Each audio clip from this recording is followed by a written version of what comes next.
아침에 거울을 보면 당신의 표정이 그대로 비칩니다. 거울은 판단하지 않아요. 좋다, 나쁘다 평가하지도 않죠. 그저 있는 그대로를 보여줄 뿐입니다. 그런데 놀랍게도 우리가 살아가는 세상도 정확히 같은 원리로 움직입니다. 오늘 달빛 휴식실에서는 아주 조용하지만 강력한 이야기, 세상은 거울처럼 반사한다는 원리를 함께 들여다보겠습니다. 혹시 이런 장면을 본 적 있으신가요? 똑같이 열심히 일하는 두 사람이 있는데 한 사람에게는 기회가 계속 찾아오고 다른 사람에게는 장애물만 생기는 상황. 더 이상한 건 그 차이가 능력이나 노력 때문만은 아니라는 점입니다.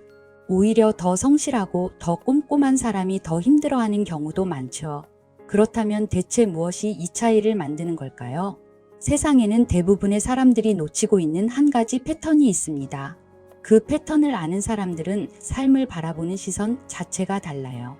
우리는 보통 이렇게 믿습니다. 세상은 선한 사람에게 보상을 주고 나쁜 사람에게 벌을 준다.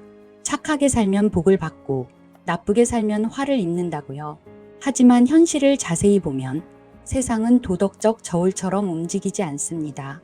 세상은 옳고 그름을 따지기보다 훨씬 더 중립적인 방식으로 반응합니다. 정확히 말하면 세상은 여러분을 판단하지 않습니다. 다만 여러분이 내보내는 감정의 상태, 감정의 결, 그 주파수를 감지하고 거기에 맞는 현실로 응답할 뿐입니다. 마치 메아리처럼요. 산을 향해 소리치면 그 소리가 그대로 되돌아오듯 여러분이 하루 종일 유지하는 감정이 현실의 형태로 되돌아옵니다. 이건 믿으라고 하는 이야기가 아니라 관찰할 수 있는 이야기입니다. 우리는 흔히 이렇게 배워왔죠. 행동이 결과를 만든다. 성실하게 일하면 성과가 나오고, 친절하게 대하면 관계가 좋아지고, 계획대로 움직이면 목표에 도달한다고요. 그런데 실제 인생은 그렇게 단순하지 않습니다. 똑같이 행동해도 누군가는 일이 풀리고 누군가는 자꾸 막힙니다. 왜 그럴까요? 여기서 핵심이 나옵니다. 결과를 결정하는 건 행동의 형태가 아니라 그 행동을 하는 순간 내면에서 작동하고 있던 감정의 질입니다. 예를 들어 이런 상황을 떠올려 보세요. 회의 시간에 의견을 내는 두 사람이 있습니다. 둘은 비슷한 내용을 말합니다. 그런데 한 사람은 자신감과 확신을 품고 말하고 다른 사람은 불안과 의심 속에서 말합니다. 문장은 비슷해도 전해지는 에너지는 완전히 달라요. 주변 사람들은 그 차이를 무의식적으로 감지합니다. 그리고 그 감정의 파동에 반응하죠. 결국 받아들여지는 것과 무시되는 것의 차이는 말의 내용이 아니라 말하는 사람의 내적 상태였던 겁니다. 이 원리는 아주 작은 일상에서도 그대로 보입니다. 출근길 지하철에서 누군가 여러분을 살짝 밀치고 지나갔다고 해볼게요. 어떤 사람은 그냥 흘려보냅니다. 그럴 수도 있지 하고 끝이죠. 하지만 어떤 사람은 그 순간 짜증이 확 올라옵니다. 왜 저렇게 다녀? 불쾌함이 몸 안에 남습니다. 겉으로 보면 둘 다 똑같이 밀침을 겪었어요. 그런데 한 사람에게는 아무 일도 남지 않았고 다른 사람에게는 불쾌한 감정의 씨앗이 심겼습니다. 그리고 바로 여기서 갈림길이 시작됩니다. 감정을 남기지 않은 사람은 그대로 평온한 하루를 이어갑니다. 반면 짜증을 품고 간 사람은 이상할 정도로 그날 하루 종일 비슷한 일들을 연달아 마주해요. 엘리베이터 문이 코앞에서 닫히고 커피가 잘못 나오고 동료와 사소한 마찰이 생기고 퇴근길에도 또 부딪힙니다. 이게 정말 우연일까요? 아침에 만들어진 불쾌함의 진동이 하루 종일 유지되면서 그와 같은 결의 상황들이 계속 연결된 겁니다. 동양의 오래된 가르침 중에 놓아버림이라는 말이 있죠. 많은 사람들이 이걸 잊어라라고 생각하지만 진짜 의미는 조금 다릅니다. 놓아버림은 상황 자체를 지우라는 게 아닙니다. 그 상황에서 생겨난 감정의 잔여물을 내 안에 남기지 말라는 뜻입니다. 사건은 지나갔어요. 그런데 내가 그때의 감정을 계속 품고 있다면 그 사건은 끝난 게 아닙니다. 오히려 그 감정이 새로운 사건을 계속 불러오게 됩니다. 여기서 중요한 진실이 하나 드러납니다.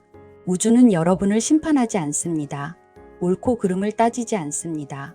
단지 여러분이 내보낸 감정의 파동을 기억하고 그대로 되돌려줄 뿐입니다. 물리 법칙처럼요. 벽을 세게 치면 손이 아픈 건 벽이 나를 미워해서가 아니라 내가 가한 힘만큼 정확히 반작용이 일어나기 때문입니다. 감정도 똑같습니다. 분노를 내보내면 분노가 돌아오고 평온을 내보내면 평온이 돌아옵니다. 도덕적 심판이 아니라 정확한 반사입니다. 우리는 하루에도 수십 가지 감정을 만들어냅니다. 아침의 피곤함, 출근길의 답답함, 업무 중의 스트레스, 점심시간의 만족, 오후의 지루함, 퇴근 후의 안도감. 이 감정들은 여러분 안에서만 일어나는 게 아닙니다. 그것들은 보이지 않는 파동이 되어 주변으로 퍼져나갑니다. 그리고 여러분이 연결된 더 큰 파장 속으로 흘러 들어갑니다. 그 파장은 여러분이 보낸 것을 기억합니다. 그리고 언젠가 비슷한 결의 현실로 다시 여러분 앞에 나타납니다. 그래서 어떤 사람에게는 좋은 일이 연속되고 어떤 사람에게는 힘든 일이 반복됩니다. 상황이 달라서가 아니라 유지하는 감정 상태가 다르기 때문입니다. 이제 가장 흥미로운 지점으로 가볼게요. 우리가 믿어온 성공의 순서가 뒤집히는 순간입니다. 대부분의 사람들은 이렇게 생각합니다. 성공하면 만족할 수 있고, 돈이 생기면 안정될 수 있고, 사랑받으면 행복해질 수 있다고요. 그래서 평생을 얻기 위해 달립니다. 그런데 이상한 일이 벌어집니다. 얻고 나서도 생각만큼 만족스럽지 않습니다. 잠깐 기쁘다가 금방 또 다른 결핍이 생기고 더 많은 것을 쫓느라 점점 지쳐갑니다. 왜 그럴까요? 순서가 거꾸로 되어 있기 때문입니다. 조건이 바뀌어서 마음이 바뀌는 게 아니라 마음이 먼저 바뀌어야 조건이 따라옵니다.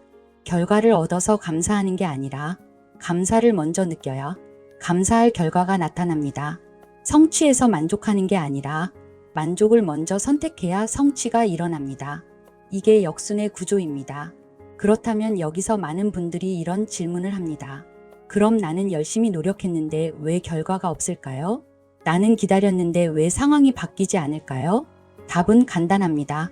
우주가 반응하는 기준은 노력의 양이 아니라 노력하는 동안 내가 유지했던 감정의 방향이기 때문입니다. 같은 12시간을 일해도 불안 속에서 한 12시간과 기대감 속에서 한 12시간은 전혀 다른 결과를 만듭니다. 그럼 우리는 지금 당장 무엇을 하면 될까요? 여기서 중요한 건 상황을 부정하라는 말이 아니라는 겁니다. 지금 힘든 상황이라면 그 사실을 인정해야 합니다. 다만 그 상황 앞에서 내가 어떤 감정으로 반응할지는 선택할 수 있다는 뜻입니다. 그리고 그 선택은 거창한 게 아니라 아주 작게 시작됩니다. 오늘 하루 내 감정을 망치는 사건이 생겼을 때 그 감정을 오래 붙잡고 가느냐, 짧게 흘려보내고 가느냐, 그 차이가 내일의 현실을 바꿉니다. 그래서 오늘 여러분께 딱 하나만 제안 드릴게요. 아침에 눈을 뜨면 바로 휴대폰부터 보지 말고 딱 30초만 내 감정을 먼저 확인해 보세요. 내가 지금 느끼는 감정은 뭘까? 불안인가요? 답답함인가요? 조급함인가요? 무기력함인가요? 그 감정을 억지로 없애려고 하지 말고 그냥 알아차리기만 해도 좋습니다. 그리고 그 다음 한 단계만 옮겨보세요. 불안에서 바로 기쁨은 어렵지만 불안에서 중립은 가능합니다. 답답함에서 바로 행복은 어렵지만 답답함에서 조금 느슨함은 가능합니다. 감정은 한 번의 점프가 아니라 한 칸씩 이동할 수 있습니다.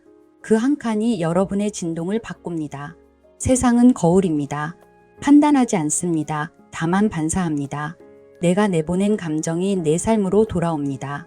그러니 세상을 바꾸는 가장 현실적인 방법은 세상과 싸우는 게 아니라 내 안의 감정 상태를 관리하는 것입니다. 오늘 하루 여러분이 선택한 감정이 내일의 씨앗이 됩니다. 그리고 그 씨앗은 지금 이 순간부터 조용히 자라기 시작합니다.